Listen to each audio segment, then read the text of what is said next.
of like sound effects just to like randomly throw in? Yes, At the beginning? especially now that NASA gave us for free. I'm just gonna use Say's recorded voice. Right, exactly. What's up, everyone? This is Jason Tucker, and this is WPwatercooler, episode number 324. This topic is going to be Ready, Fire, Aim, getting your client's MVP to market. Before we go around the room real quick, I want to let everyone know that this particular episode is brought to you by ServerPress, makers of desktop server. Make sure you go take a look at their website over at desktopserver.com.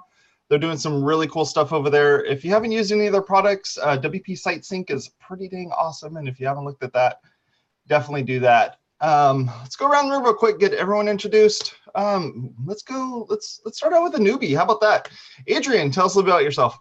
Hi, my name is Adrian. I am the CEO and founder of Groundhog. We develop marketing automation plugins for WordPress, primarily looking at email marketing and SMS marketing right within the WordPress dashboard. We've been in business since since February of this year, and we're looking to make marketing automation more accessible to businesses around the world who use WordPress. Awesome. Good to have you on. Good to have you on. Miriam, how about you? Tell us about yourself. So I'm Miriam. I'm lead developer for Poundstone Digital Marketing in Ottawa, and I'm also one of the co-organizers for WordCamp Ottawa, which is coming up this July 13th and 14th. Awesome. Good to have you. Cosper, how about you?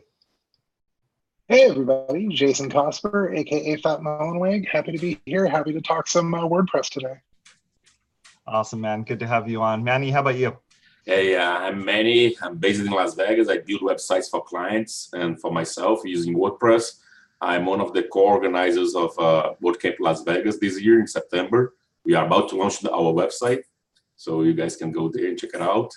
And I also co-organize the WooCommerce meetup here and another one, digital marketing meetup. I'm super excited to be here today. Cool. Good. Thanks for being on. How about you, Leo? Tell us about yourself. Everyone, my name is Leo Postapoint. I'm not as cool as Jason with a nickname like Fat Mullenweg, but I am one of the co-organizers of WordCamp Long Beach, and we'll be having our first WordCamp in October. So super excited about that here in Southern California. Sweet. Awesome. Awesome. Good to have you guys. I'm Jason Tucker. You can find me over at Jason Tucker on Twitter. My website is jasontucker.blog. I do this show as well as another show called WP Blab that happens on Thursdays. Feel free to go take a look at that. On that episode we did a couple weeks back is episode number 126, where we talked about marketing yourself as a WordPress developer, and it was pretty dang awesome. Rochelle Wise joined us, and we talked about some really cool stuff. So make sure you go over there and take a look at that. One last thing, this particular episode and all the other ones that we put out here are available as podcasts. You can go over to wpwatercooler.com/subscribe, where you can learn how to subscribe to this stuff, and also join our mailing list if you like as well. All right, so let's talk a little bit about Ready, Fire, Aim. This was a topic that it's Adrian's fault actually that he brought this one up. So Adrian, can you give us a quick little intro on this, and then we can kind of start working through it? Yeah, absolutely. So as a plugin developer, a lot of businesses who use our plugins, it's very flexible what we provide, and what happens is, especially with niche markets like podcast creators or course creators, they get really deep into the weeds of what software can do, or what they don't want is to launch their product with too little content. So what happens is they spend a really long time or an excessive amount of time creating a lot of content and trying to figure out the software and make it all work perfectly seamlessly so that there's no gaps in the pipeline or anything. But what happens is when they do that, they get to a point where they put in so much excessive amount of effort and time into this that they never actually launch, or it takes them a really, really long time to launch, when it would have been so much easier and quicker for them to achieve the success that they're looking for to have launched with less content and less kind of the back end all set up, and just get their idea and their product out there, and they might be pleasantly surprised at the results they receive. So we're talking about Ready, Fire, Aim. So it's the process of creating your minimum viable product or your minimum viable solution, or just your initial seed stage content, getting that out there as quickly as possible, and then optimizing the delivery of that on the back end. Yeah, we've never had any issues with getting content from our customers, right? Those clients, they always just silver platter that content, and they go, here you go, all my words, nicely edited, already vetted, figured out. Here, make it happen. Yeah, I've been building websites since 1993. That happened once in my life, you know. And yeah, number one reason that projects get delayed is content for sure. You know, I think that's why I try to educate my clients first and tell them about the discovery phase, because they, at that point, we can, you know, find out what do they have ready, what do they don't have, and what they're trying to achieve. Because as we were talking here before the show started, sometimes they don't understand, they don't know what they want. They have an idea, they have a concept, but they don't have something tangible, you know. And then I think nowadays there are like awesome tools like, you know, InVision, Figma, and a bunch of other ones, Sketch, that helps you that, you know, create this draft and then have a starting point for an MVP or for a final product, you know. So what do you guys use as far as a tool to like mock up and discuss with clients and go and so on, you know? What do you guys use? Personally, I mean, I recommend people start with whatever tools they have in front of them, right? Like, I think there's a lot to be said around things like Balsamic and things like Sketch. I personally really like Figma. Figma is fantastic because it's free, it's cross-platform, it works on Linux. I think it's the only actual decent design program that does. It also produces some pretty easy-to-use styles. It also has a pretty powerful API. I know Uber, for example, like every time a designer makes a change, it automatically triggers a pull request. It does also some pretty cool stuff in the background. Yeah. But and like sitemaps too, right? They give you like an overview of everything. It's awesome. Yeah, it can totally do whatever you want with layouts and design. But like, I also think there's a problem here that it's slightly different. But if you emphasize the tools too much, you're probably forgetting the design process, which is you want people to get excited about the things in front of you, and you want to figure out like what's the minimum thing in front of you to actually ship. So if all you have is a piece of paper or Photoshop or GIMP, like I don't care, as long as I can understand what you're doing, that's more important to me. So sorry to hijack your question, Manny, but like tools don't matter. That's cool. Well, it matters who's driving the tools, right? Yeah, and to be clear, GIMP as in the open source software Photoshop replacement, not a guy in a mask. Correct. Right. Okay. The GIMP, if you will. Oh. So if you're like a content creator actually like listening in on this podcast, or you're a developer, but specifically if you're a content creator, in most cases, what content creators have in front of them, or as far as their tool stack goes, is their WordPress website. And I think we should talk about maybe what is the minimum amount of content that you need to have on your WordPress website in order to be able to say, hey, listen, you know, I'm going to go to Facebook and I'm going to publish this, and I'm going to show this with people. Like if you're a course creator, how many courses is it? If you're a blogger, how many blogs is it? If you're a podcaster, how many podcasts is it? If you're creating some sort of store, how many products do you need? What do you guys think about that? Oh man, well, the products thing, I'd imagine it's however many you need to make it look like that the shelves aren't bare, and that people walk into the store and go, wow, you have 3 things for sale, but you're talking about, you know, selling hundreds of products, and it's like, well, you got 3 things, that's cool. I'll never come back here again, I guess. Maybe. What do you think, I mean, if the whole point is you're selling one product, if you're selling one particular thing, then make the layout of your store actually look like, okay, you get one thing when you come here. You get a coffee mug, you get a little pin or something like when you come here. Not like, so basically having, keeping in mind that, you know, the number of products that you have also informs how your store is laid out.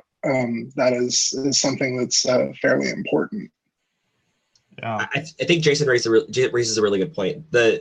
The problem is that people think they need a lot of things to be successful, but sometimes a pop-up coffee shop is just selling coffee, and that's just fine. It doesn't mean that I need to get my shoes shined there. It doesn't mean I need to buy a dress there. It doesn't mean I need to get a whole lunch there. It means I just want a cup of coffee. Right. I mean, like take In-N-Out for those of you who are watching who don't know about In-N-Out or have only kind of heard. All In-N-Out preach the gospel. sells, Preach the gospel. Yeah. All In-N-Out sells is hamburgers, fries, drinks. That's it. Now you go and compare that to some place like McDonald's that has chicken sandwiches and nuggets and chicken strips and salads and parfaits, and they have breakfast. No, In-N-Out doesn't need that. They have, here's a hamburger. Oh, you want 2 patties? That's fine. Add cheese. That's as far as the burgers go. You can kind of go like secret menu, off menu sort of stuff, but the menu up on the wall says hamburger, cheeseburger, double. And that's it. And then fries. You can order the fries all these secret ways, but it just says fries. And then the drinks, and that's all. But Jason, aren't they like a little startup? Like they're brand new, right?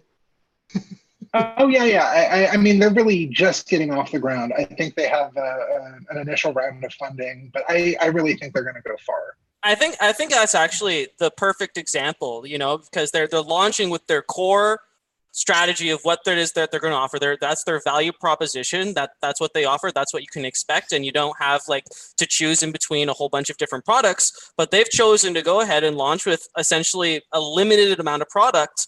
And see and test their market without, going ahead and opening a bunch of different stores or trying to invest all of that money and time up front. Let's just get what we have ready for us, what our clients are asking for, what we believe our clients are asking for, and go ahead and launch with that.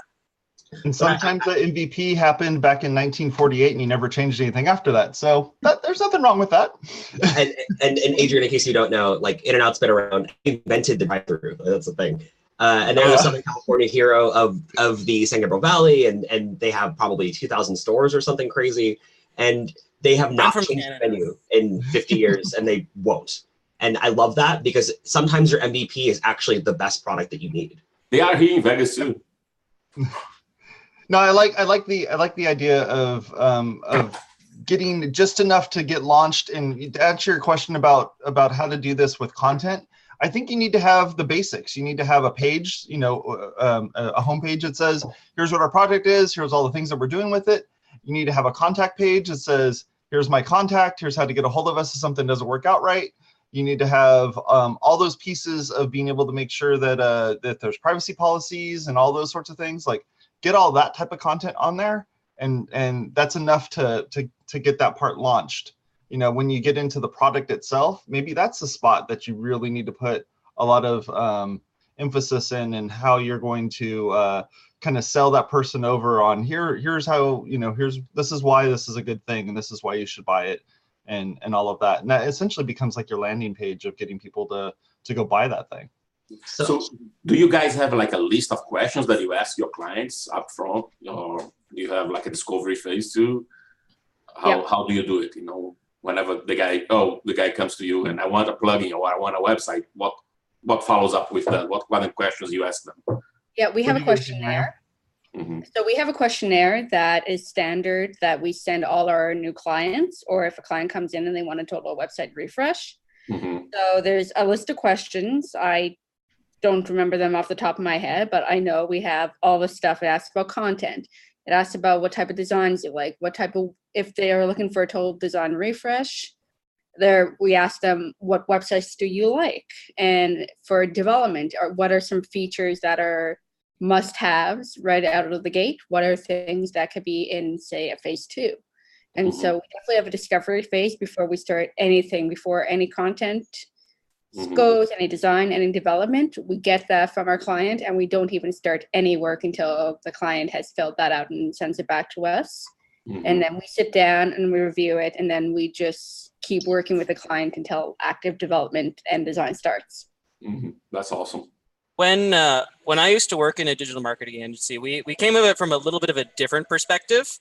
Whenever a new client came in, and especially if it was like a new product that they were launching, or it was their first kind of foray into the digital world, we always ask them, what is your intention?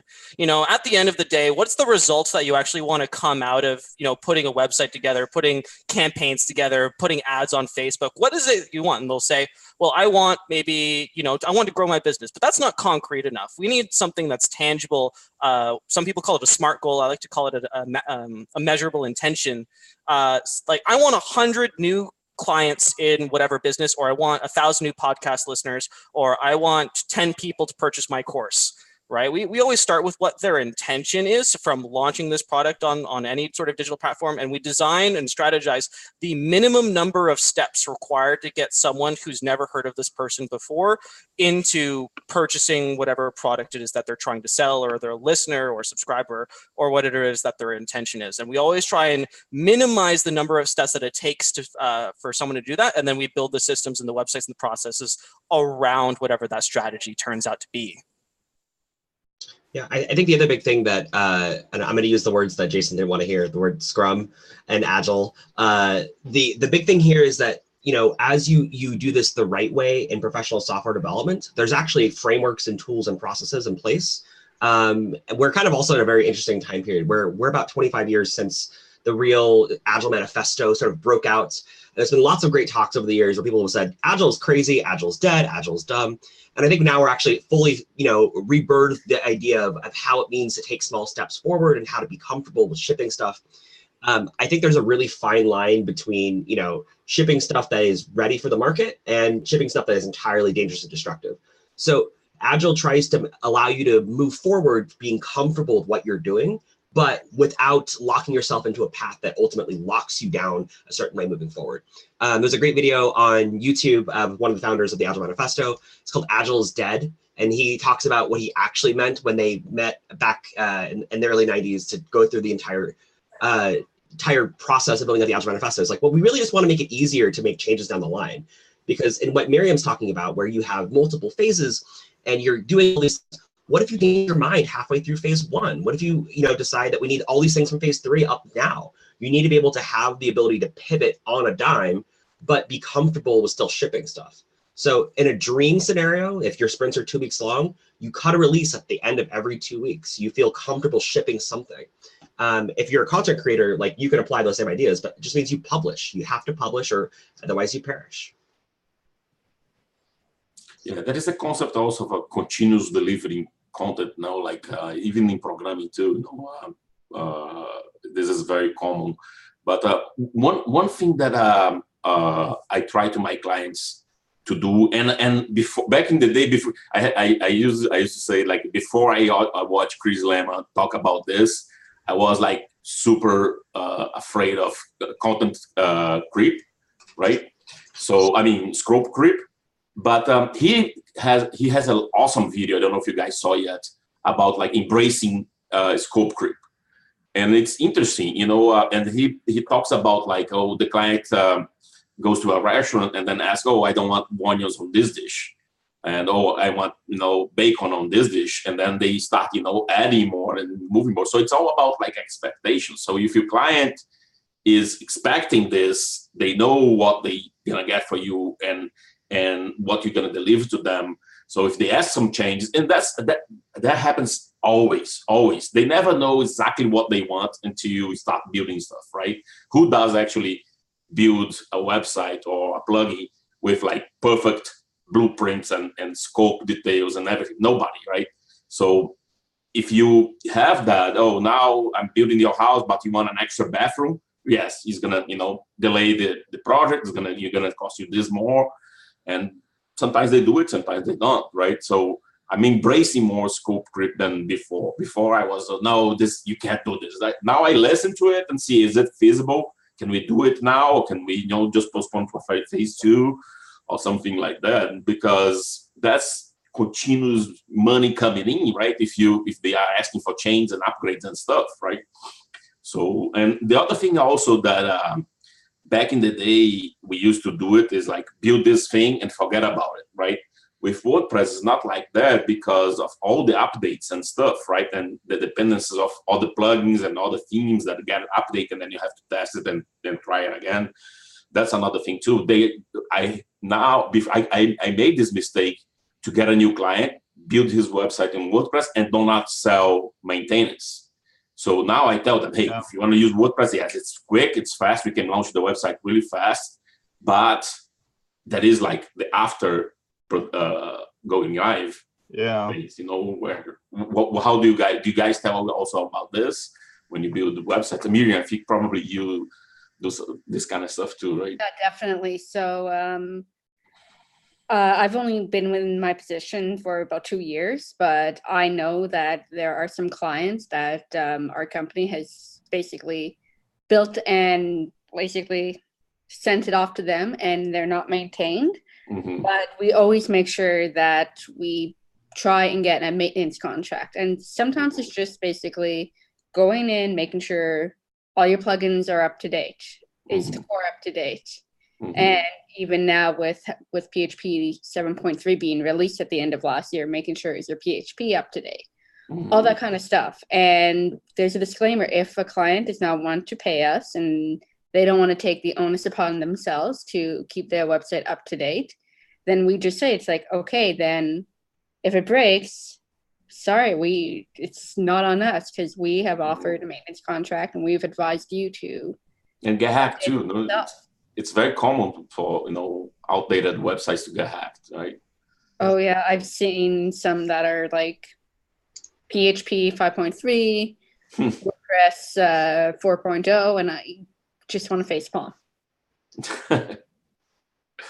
Yeah. So we were talking a little bit about agile in this, and Casper, you were mentioning in the chat here, was Gutenberg actually done in agile way? Is that, and that's not the case, right? No, not at all. The closest they came is a release every 2 weeks, but outside of that. Yeah, and I know that's kind of a frustrating thing for a lot of folks when it comes to watching WordPress being built, and how these things are being kind of released either in a timely manner, or they get really delayed and they get released. How do you deal with that when you have all these change orders that are coming in for your client? That MVP needs to get launched at some point, and you need to control the nut, because like Manny was saying, those change orders make money. And if Steve was here, Steve would be all like, yeah, like change orders are great. But I think at some point you also need to kind of manage this into the fact that it's like, like Miriam said, you want to get this thing launched, but there's also like a version 2. There's also like a next step. There's also like, how do you guys kind of navigate those waters to make sure this thing does get launched, and you don't end up in this like scope creep hell type of thing? Outside of doing the Gutenberg thing and just shipping it. Right. Yeah. you gotta watch out for that too. What if you build a plugin on top of Gutenberg like we did at XWP, which is crazy? Yeah. You guys were building the seats in the airplane that's flying, but they're building the airplane while it was flying as well. So yeah, I mean, how do you guys manage that? We extensively extended core blocks, and we added our own custom blocks before the custom block API was really built out, and we did lots of stuff that is really cool. And I'm really excited that like we shipped all the way through, and we've kept up to date with Gutenberg. But like the reality is there are at least 2 or 3 different ways to approach the software development. And the one that I would generally recommend, as hard as it is to make sure you stay updated. You have to read the blogs, you have to read make.wordpress.org news updates, you have to read the Tavern, you should be watching shows like this one. And you also have to plan to keep your features small. If you do a lot of custom stuff that goes against the best practices or sort of what the patterns we're seeing in the wild, it's going to be harder to maintain your software. I'm not going to pick on anyone, but I would say that the way that we do core software development at XWP, it tends to line up with core WordPress. And we've actually offered up quite a few of the things we've done in the past that have gotten merged into WordPress core. So things like the customizer, we did a lot of work with Gutenberg directly itself. And in the past, like that's the stuff that we know is going to be better if you're using the right hooks, or you're using the right priorities, you're using the right filters, all the stuff that in a way that's really clean. I've seen a lot of plugins in the wild that use patterns from Drupal or patterns from Laravel that are the technically proficient code, but they're not maintainable in the long term. The other big thing too is that people don't escape and sanitize inputs and outputs. Like the more basic things that usually open up major problems in the wild are actually solvable by just using better tools. I know Jason's a big advocate of this, but you actually have to use the right PHP suites to test your stuff. Otherwise, stuff will break. Yeah. How do you guys communicate with clients? Do you guys use like Basecamp or something like that, Slack? How do you talk to them? Email. Email. Yeah, that works too. We tend to use shared Slack rooms as much as possible. So like I prefer, if we can, especially on a long-term engagement, to set up that. And we're pretty async and all remote and distributed. Slack is cool. Yeah, we do use Slack here too. Slack and Basecamp pretty much. I second Basecamp. Basecamp is a great tool for anybody that doesn't know. Jay, what was the original, just before Leo was talking about the Gutenberg process and how he was merging products into core there, what was your original question there, Jason? The Scrum stuff? Or Cosper? No. Hello.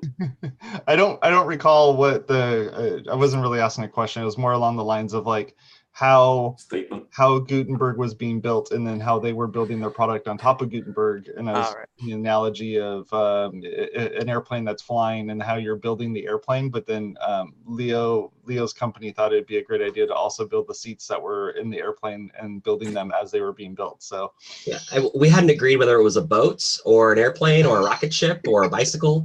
And as a whole, like I would say that like all things being said and done, like Gutenberg right now is in a very good place. There's been a lot of great things. There was a major accessibility audit that was released a little while back. And I have to say, like, you know, there's been a lot of ugly that's been thrown around, but like, I'm happy that things are right now and people are shipping software on a regular basis. They're super transparent about the process. They're open to contributors. So like we've now agreed that it is an airplane. There are seats that are bolted down that might change. And we generally know where we're going, which is a good thing. I'm okay with the airplane thing, but I really think it's more like a duck boat because it's both a car and a boat, and it does neither thing very well, but still there are plenty of people who go on it. Flying amphicar. Yep. That's now going to be, you know, they're going to be building an entire interface using it. You can build the whole website using the thing. So I think Gutenberg is like a great example of kind of the whole idea of ready, fire, aim, because they released their MVP, which is like the plugin that you'd install with Gutenberg, and they test the waters, and regardless of, you know, the really terrible reviews that it got, you know, they went ahead and they went for it. They knew that they had something special, but they just they have to get something out there at one point. And maybe what you have as a content creator isn't the best thing that people will love immediately, but you have to get something out there, test the waters, get the feedback, because had they gone through the whole process of creating Gutenberg right from from beginning to end without releasing any of those mid stages or their 1.0 or their 2.0 or what we eventually got in 5.0, then it would not be anywhere near where it is today, and we'd probably be stuck with something a whole lot worse. So as a content creator, getting your stuff out there, just like how Gutenberg went about their development process, I think is super important. I would say, though, with one important caveat, if your feedback you get up front is bad, if people are telling you don't, then, or if the market tells you, no, this is not a good idea, eventually some other force will pull this stuff down. This week, there was a bunch of stuff announced surrounding Project Strove, the Google project that's going to essentially close off APIs on Android and Chrome. And it's really powerful. It's also the thing that finally killed Google Plus. So Google Plus, if you all remember, was a social network that existed. People used it, apparently, like not me, but people could have used it. It was a really great idea. It had lots of product research. It was really smart. Yeah, but that is also the other side of that, Leo. The market said no. Ford, I think, said that, you know, people back in the 1900s, they asked what people want. They wanted better horses, not a car, right? So sometimes someone has to be bold enough to take the decision and, you know, put his face out there to get punched and move on. You could also have it any color you wanted as long as it was black. So there was that one too.